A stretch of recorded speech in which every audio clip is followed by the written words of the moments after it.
کئی برس ہماری شادی کو گزر گئے، بچے بڑے ہو گئے۔ ایک روز ایک عجیب حادثہ ہو گیا جس نے میری گزشتہ، موجودہ اور مستقبل کے سکون کو اتل پتل کر کے رکھ دیا۔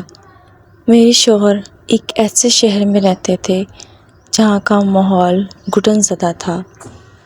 وہاں عورتوں پر پابندیاں بہت تھیں، جبکہ میں شادی سے قبل نسبتاً بڑے شہر کی پروردگار آزاد ماحول کی آتی تھی، جہاں کو ایجوکیشن میں پڑھا۔ لہٰذا شادی ہو کر جب سسرال آئی تو یہاں پابندیوں سے وحشت زدہ ہو کر بیمار پڑ گئی۔ جیون ساتھی نے میری بیماری کی وجہ کو بھانپ لیا۔ بولے، تم پریشان مت ہو، جہاں تم خوش رہو گی میں وہاں رہوں گا۔ اگر تم شہر میں شفٹ ہونا چاہتی ہو تو وہاں رہائش اختیار کر لیتے ہیں۔ میں اپنی عارضی فروخت کر دوں گا اور یہاں جو میرا کارخانہ ہے اس کو بند کر دیتا ہوں۔ چاہے کلاش ہو جاؤں مگر تم کو ناشاد نہیں دیکھ سکتا۔ اگر تمہارا نام تمہارے والدین نے وفا رکھا ہے تو میں بھی کم وفادار نہیں۔ میں دلہن تھی، خاموش ہو گئی۔ اتنی بڑی بڑی باتوں کا بھلا کیا جواب دیتی؟ روہیل میرے لیے اجنبی تھے۔ وہ پہاڑوں میں آباد ایک قبیلے کے فرد تھے، لیکن تعلیم حاصل کرنے کے بعد روشن خیال ہو گئے تھے۔ میرے لیے بالکل اجنبی تھے۔ میں نے ان کو شادی سے قبل نہ دیکھا تھا۔ یہ شادی میرے والد کے ایک دوست نے اپنے دوست کے بیٹے سے کروائی تھی۔ یہ شادی کے بعد تیسرا ہفتہ تھا۔ ہمارے ساتھ کا عرصہ ہی کتنا گزرا تھا۔ اگرچہ ہم عمر بھر کے ساتھی بن چکے تھے، لیکن ابھی تک ایک دوسرے سے ناواقف تھے۔ ان کی عادات کا مجھے علم نہ تھا اور میرے طور اطوار کو وہ جانتے نہ تھے۔ میں ایک تعلیم یافتہ روشن خیال گھرانے کی لڑکی تھی۔ شادی سے پہلے ملازمت بھی کر چکی تھی، جبکہ یہاں کے دور و دوار تک جیل جیسے تھے۔ یہاں عورتیں اپنی مرضی سے کہیں باہر آتی جاتی نہیں تھیں۔ سیر و تفریح تو یہاں بالکل نہیں، اور ان کے مکانات پر پرندہ بھی پر نہیں مار سکتا تھا۔ جب روہیل نے دل بڑھانے والی باتیں کہیں تو میں ٹھنڈے دل سے سوچنے لگی، کیا میں یہاں ساری زندگی بتا سکتی ہوں؟ روہیل اچھے عادات کے تھے، لیکن پرانی روایات کی پابندی کرنے پر خاندانی وجوہ کے باعث مجبور تھے۔ ابھی بھی میں سوچوں کہ بھول بھلیوں میں گمتی کہ شوہر کی محبت میرے پیروں کی زنجیر بنتی گئی۔ انہوں نے میرے لیے خادماؤں کا انتظام کر دیا کہ پلنگ سے اترنے پر میرے پیر میلے نہ ہو جائیں۔ انہوں نے مجھ کو اتنی اپنائیت بھرا احساس دیا، جی چاہتا ان کے دل میں چھپ کر رہ جاؤں۔ بڑا شہر، اس کی آزادیاں جائیں بھاڑ میں، لیکن ماحول دیکھتی وحشت ہونے لگتی، خاص طور پر جب یہ ہفتہ بھر کے لیے اپنے باغات کی فصل دیکھنے چلے جاتے۔ ابھی تو زندگی کی شروعاتیں تھیں۔ زیادہ وقت گھر رہنے کی کوشش کرتے تھے، جس نے میرا دل مول لیا تھا۔ گرمیوں کے دن تھے، ہماری شادی کو 4 ماہ ہوئے تھے۔ ہم اوپر کی منزل کی چھت پر سوار تھے۔ وہ مجھ سے باتیں کر رہے تھے کہ مجھے بے حد اچھی لگتی تھیں۔ سوچتا تھا کہ نہ جانے میری دلہن کیسی ہوگی، لیکن اللہ تعالیٰ نے تمہاری صورت میں مجھے زندگی بھر کے لیے خاص انعام دے دیا۔ وفا، مجھ کو اگر کسی سے محبت ہوئی تو یہ گھونگھٹ اٹھاتے ہی اپنی دلہن سے ہوئی۔ یہ باتیں سن کر مجھ کو ان کے محلے کی ایک عورت کی کہی بات یاد آ گئی، جو ایک روز میری نند سے ملنے آئی تھی، مگر وہ گھر پر نہ تھی۔ تب اس عورت نے ہولے سے کہا تھا کہ تمہارے شوہر اور شیریں گانے گانے والی کی خوب دوستی تھی، ذرا بچ کر رہنا۔ اچھا، تو صاحب یہ بتائیں کہ یہ شیریں کون ہے؟ آج اچھا موقع تھا، میں نے وہ سوال کر ہی دیا جو میرے دل میں تھا۔ وہ یکدم خاموش ہو گئے۔ بولیے نا جناب۔ کوئی نہیں، تم سے کسی نے غلط کہا۔ دراصل میں اپنے دوستوں کے ساتھ شادی سے پہلے شیریں نامی ایک مغنیہ کا گانا سننے جایا کرتا تھا۔ تمہیں تو پتہ ہے کہ ہم مرد لوگ ایسے چغل میلہ لگا کرتے ہیں، لیکن اب جب سے شادی ہوئی میں اس جگہ بھی نہیں گیا۔ اچھا آئندہ اس عورت کا تذکرہ بھی مت کرنا ورنہ مجھ کو برا لگے گا۔ میں نے کہا وعدہ کرتی ہوں کبھی اس بارے میں پھر بات نہ کروں گی، پر اس کے بارے میں سچ بتا دے۔ بتایا نا کہ ایک مغنیہ ہے، بہت اچھا گاتی ہے، اس کی ماں بھی بہت مشہور گانے والی تھی۔ دوست ایک روز زبردستی ان کے ٹھکانے پر لے گئے۔ بلا کی گائیکا ہے، کیا آواز پائی ہے، بالکل کوئل کی سی درد بھری، جب گاتی ہے سننے والے ساکت رہ جاتے ہیں۔ مجھ کو موسیقی سے شغف ہے، لہٰذا جب بوریت محسوس ہوتی تو میں گانا سننے چلا جاتا۔ اتنا بتا کر وہ چپ ہو گئے۔ پھر کیا ہوا؟ میں نے اشتیاق سے پوچھا۔ بتائیں تو۔ آپ کو میری قسم ہے سچ سچ بتا دیجیے۔ سچ سچ بتا دوں تو سنو، اس بیچاری کو عشق ہو گیا مجھ سے۔ اگر کچھ دن زیادہ گزر جاتے اور میں نہ جا پاتا تو اس کے قاصد آنے سندیسے لاتے، میری دوستوں سے التجائی ہوتی کہ راہل سے کہے کہ 2 گھڑی آ کر صورت دکھا جائے۔ وہ آپ کو کیسی لگتی تھی؟ مجھے بھی اچھی لگتی تھی۔ سچ کہوں تو اگر مالزادی نہ ہوتی تو ممکن تھا کہ میں اس سے شادی کر لیتا۔ اس نے بہت منتیں کی کہ میں اس سے شادی کر لوں تو وہ عمر بھر کے لیے گانا چھوڑ دے گی اور پردے میں رہ کر زندگی گزارے گی۔ میں جیسے رکھوں گا رہے گی، لیکن میں نے منع کر دیا۔ میں اپنی شادی خاندانی روایات سے مجبور ہوں، اس کے ساتھ شادی نہیں ہو سکتی۔ اس نے وعدہ دلایا اگر میری شادی ہو جائے تو کبھی میں ہمیشہ اس کے ساتھ رابطہ ضرور رکھوں گا۔ تو کیا آپ نے وعدہ کر لیا؟ ہاں، اس کو ٹالنے کے لیے، یوں سمجھو کہ جان چھڑانے کو جھوٹا وعدہ کر لیا تھا، لیکن شادی کے بعد میں اس کے پاس نہیں گیا تو کیا اب اسے صبر آ گیا؟ صبر کیا آنا، لوگ آ کر اس کے بارے میں بتاتے، یعنی میرے دوست کہتے کہ وہ میرے پاس آ کر روتی، منتیں کرتی، ایک بار روہیل کو میرے پاس لے آؤ یا مجھ کو اس سے ملوا دو۔ تو آپ کو دکھ نہیں ہوتا؟ ہاں، اس بات پر میرے کچھ دوست اس کا مذاق بناتے ہیں، اس کو دھوکے سے لے جا کر چلو روہیل فلاں جگہ ہے، مگر وہاں جا کر وہ اس سے فائدہ اٹھا لیتے۔ یہ سن کر مجھے بہت رنج ہوا۔ کیا ہوا؟ وہ بیچاری حالات کے ہاتھوں غلط جگہ کی مکین ہوئی، لیکن تھی تو ایک عورت۔ مجھ کو رنج دے کر کہنے لگی، اس لیے تو نہیں چاہتا تھا کہ یہ سب بتاؤں۔ اچھا ہے کہ مزید ہم اس بارے میں بات نہ کریں اور اس باب کو یہیں بند کر دیں۔ میں اس بات سے افسردہ نہیں کہ شادی سے قبل آپ گانا سننا چاہتے تھے۔ شادی کے قبل کے معاملات سے میرا کیا؟ اچھا کیا سچ بتایا؟ اس بات سے تو میاں بیوی میں باہم اعتبار و اعتماد کا رشتہ قائم دائم رہتا ہے۔ تو پھر کیوں ملغول ہو گئی ہو؟ یوں کہ مجھ کو آپ کو سنگ دلی نہیں آئی، آپ کی سنگ دلی پسند نہیں آئی۔ وہ کاش ایک بار مجھے مل جائے تو میں اس کے آنسو پوچھ لوں۔ ابھی ہم یہ باتیں کر ہی رہے تھے کہ میرے نند کا بچہ بھاگا بھاگا آیا اور کہنے لگا، روہیل ماما آپ سے ملنے ایک عورت آئی ہے، وہ باہر دروازے پر کھڑی ہے۔ اس شہر میں رات کے وقت کوئی عورت کسی مرد سے ملنے نہیں آ سکتی، آئے گی تو گھر کی عورتوں کے پاس ہی جائے گی۔ روہیل نے نیچے جانے سے منع کر دیا، لیکن میرے دل نے گواہی دی ہو نہ ہو یہ شیریں ہے، وہی روہیل سے ملنے اس وقت آ سکتی ہے، کیونکہ دل کی لگی دیوانگی تک پہنچا کر دم لیتی ہے۔ تبھی میں نے اصرار کیا، آپ نیچے جائیں، دیکھیے تو کون ہے۔ بظاہر میرے کہنے سے وہ اٹھے، میں بھی ان کے پیچھے چل دی۔ انہوں نے جلد بیٹھک کا دروازہ کھولا، دربان کو آواز دی، کون مجھ سے ملنے آیا ہے؟ اب میں بیٹھک کے ادھر گھر کے اندر راہداری میں بند دروازے کے پاس کھڑی تھی اور شیشے پر کان لگا کر اندر کی سرگوشیاں سن رہی تھی۔ مجھ کو قدموں کی چاپ سنائی دی، کوئی بیٹھک کے اندر آیا، پھر تھوڑی دیر میں عورت کی سسکیاں سنائی دیں، وہ روتے ہوئے کچھ کہہ رہی تھی۔ دونوں کی گفتگو مدھم آواز میں تھی، جس کو کان لگا کر سننے کے باوجود نہ سن پا رہی تھی۔ میرے پیر جیسے زمین نے جکڑ لیے تھے، وہاں سے ہٹنے کا نام نہ لوں، اور ادھر یہ ڈر کہ گھر کے اندر سے کوئی راہداری میں نہ نکلے۔ وہی ہوا جس کا ڈر تھا۔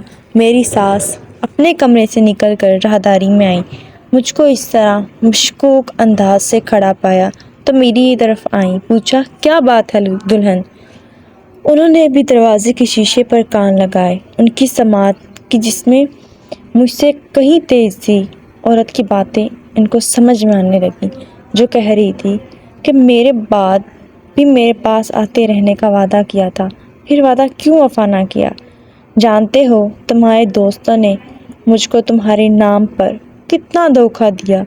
اس کی سسکیوں کے ساتھ اس کی چوڑیوں کی کھنک عجیب طرح کی آواز میں پیدا کر رہی تھی۔ میری ساس معاملے کو سمجھ گئیں۔ تبھی انہوں نے دروازے کے چوکھٹے پر لگے شیشے کو مکے مارے اور بولی، کون ہے اندر؟ روہیل، نکالو اسے، کھولو دروازہ، ورنہ میں دروازہ توڑ دوں گی۔ ان کی گراجدار آواز سے روہیل ڈر گئے۔ ان کی آواز سنائی دی، شری، تم کو خدا کا واسطہ، دیکھو میں ہاتھ جوڑتا ہوں، تم اب جاؤ، یہ لو برقع اپنا، جلدی کرو ورنہ اماں تمہارا اور میرا حشر کر دیں گی۔ چند سیکنڈ میں بیٹھک سے کسی کے باہر جانے کی آہٹ سنائی دی اور پھر روہیل نے بیٹھک کا دروازہ بند کر کے ہماری طرف کا دروازہ کھول دیا۔ کون تھی یہ؟ کون آیا تھا؟ اماں غصے سے پھنکار رہی تھی۔ کوئی نہیں، میرا دوست تھا۔ پھر انہوں نے مدد طلب نظروں سے مجھے دیکھا تو میں نے ان کی والدہ کے بازو سے پکڑ کر کہا، چلیے تائی جی، ادھر آئیں۔ میں ان کو ان کے کمرے کی طرف لے چلی۔ اماں آپ پریشان نہ ہوں، میں اب بھی پوچھ لیتی ہوں ان سے، وہ مجھ سے کوئی بات نہیں چھپاتے۔ بڑی مشکل سے ان کی والدہ کو میں نے سنبھالا، ان کے کمرے میں پہنچایا، پانی پلایا، پھر میں روہیل کی طرف آئی۔ وہ بیٹھک میں بستر پر لیٹے ہوئے تھے۔ میں نے چند ٹوٹی ہوئی چوڑیاں بکھری دیکھی تھیں۔ وہ ایک چھوٹا سا زخم ان کی ہتھیلی پر تھا جس میں سے خون رس رہا تھا۔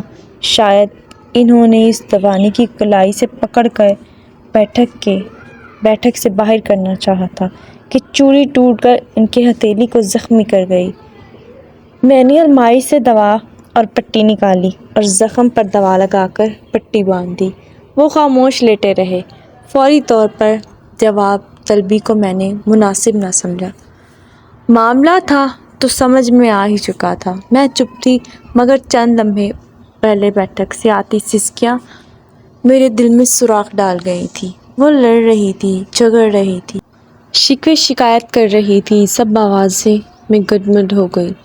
میرے کان جیسے بند ہو گئے تھے، لیکن بند کانوں کے پردوں سے بھی مجھ کو وہ بول سنائی دے رہے تھے۔ وہ آنسوں سے تربتر تھے، میرے ہاتھوں اور باہوں میں کجرے تھے اور میں سہاگ کا جوڑا پہنا ہوا تھا روہیل کے نام کا۔ صبح تک میری ساس کا غصہ ٹھنڈا نہ ہوا تھا۔ وہ کمرے میں آئی اور کہا کہ کون تھی آخر وہ، یہاں کیسے آئی، کیوں کر جرأت ہوئی اس مالزادی کی۔ سن لو روہیل، اب اگر وہ دوبارہ یہاں آئی تو میں اس کی ٹانگیں توڑ دوں گی۔ آج بھی میں نے انہیں قابو کیا۔ مجھے اندازہ ہو گیا کہ روہیل کی والدہ کی اس گھر میں کتنی اہمیت ہے اور روپ ہے کہ کنبے کے تمام افراد ان کے سامنے نہیں بول سکتے۔ وہ غصے کی بھی بہت تیز تھی، لیکن میرے ساتھ شفیق اور مہربان تھی۔ میں نے اب گھر بسانے کی ٹھان لی تھی۔ روہیل کے سچ بتا دینے سے میرے دل پر ان کا اعتبار قائم ہو گیا تھا۔ وہ وحشی تھے یا نہیں، شادی سے قبل کے معاملات پر ہم دونوں کا کچھ اختیار نہ تھا۔ وہ ماضی کا حصہ تھا اور موسیقی کو میں جرم نہیں جانتی۔ میں نے روہیل کو معاف کر دیا، دوبارہ اس واقعہ کا تذکرہ کرنے سے گریز کیا۔ میں ان سے وضاحتیں طلب کرنا چاہتی تھی اور نہ ہی میں زندگی میں الجھنیں بڑھانا چاہتی تھی۔ جب وہ مجھ سے محبت بھرا سلوک رکھتے تھے تو میں کیوں اپنی زندگی میں زہر کھولتی؟ میں کیوں جاہل اجڑ تو نہ تھی، تعلیم یافتہ تھی۔ ہماری زندگی میں پہلے سے بڑھ کر اب سکون تھا۔ پہلے میں سوچتی تھی کہ ان بندش بھروں ماحول میں کیوں کر تمام عمر گزار پاؤں گی، لیکن شری کے آنے کے بعد یہ بات مجھ پر واضح ہو گئی کہ مجھ میں روہیل بن کہیں چین نہ آئے گا۔ اگر سکون ملے گا تو یہیں اپنے شوہر کے پاس، انہی کے گھر میں۔ دل نے حتمی فیصلہ کر دیا کہ اب عمر بھر اپنے سرتاج کے پاس ہی رہنا ہے۔ ایسا نہ ہو میرے بغیر یہ کسی اور کے ہو جائیں۔ ہماری زندگی معمول کے ڈگر پر چل نکلی۔ بچے ہو گئے تو جیسے سونے میں چمن کے پھول کھل گئے۔ میکے کو بھول کر بچوں کی محبت اور ان کی پرورش میں کھو گئے۔ روہیل کام کاج کے سلسلے میں ایک ماہ نہ آتے، اپنے کاروبار میں مصروف تر ہوتے گئے۔ مجھے پرواہ نہ تھی، میں اپنے بچوں کے ساتھ سکھ سکون سے رہ رہی تھی۔ روہیل مال خرید کر پشاور سے آگے ہوئے تھے۔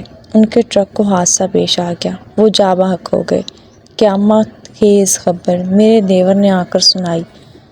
2 دن تک ہوش نہ آیا۔ مجھے اسپتال لے گئے۔ یہ تو میری زندگی تھی کہ کوما سے نکل آئی، ہوش آ گیا۔ میرے بچوں کی خاطر خدا نے مجھ کو دوبارہ زندگی نہیں عطا کی۔ شوہر کا صدمہ تو سہنا ہی تھا کہ موت کی طرح یہ صدمہ بھی اٹل ہوتا، سہنا ہی پڑتا ہے۔ لیکن میرے خالق نے ایک اور ذمہ داری پوری کرنے کی خاطر شاید مجھ کو دوبارہ نئی زندگی عطا کی تھی، اور وہ ذمہ داری تھی روہیل کی وفات کے بعد ان کی تینوں بیٹیوں کو ماں کی شفقت دینے کی۔